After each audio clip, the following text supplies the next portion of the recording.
In today's video, I'm going to teach you how to file car rentals deductions for your business TurboTax 2025. First, open your browser and head to the official TurboTax website. This ensures you're using the most up-to-date version with the correct prompts for the current filing season. If you already have an account, select Sign In to pick up where you left off. If you're new, choose Start for free to begin a fresh return.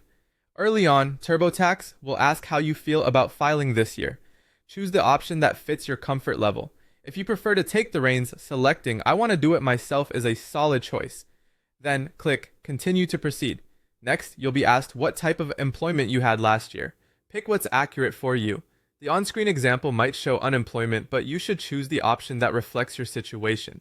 If you operate a business or side gig, that selection will direct TurboTax to show the business income and expenses area later, which is where car rental costs related to your work will be entered.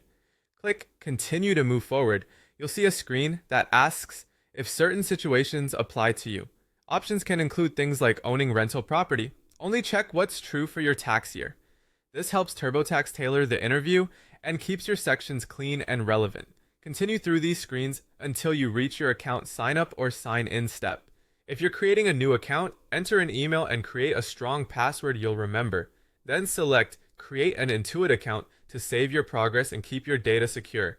You may notice a message that you'll pay when you file. That simply means you can complete your return before choosing a payment method or product upgrade.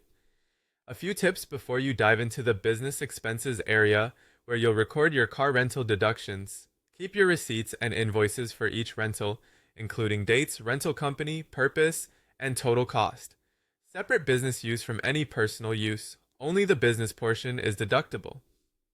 If you rented vehicles for client meetings, project site visits, or business travel, note the trip purpose in your records. When TurboTax brings you into the business section, look for prompts related to business expenses, transportation, or vehicle costs. The program will guide you to categorize car rental fees appropriately so they flow to the right forms. Finally, keep clicking Continue to follow the guided interview. Review entries carefully and save often. When everything looks good, you'll be ready to finish and file with confidence.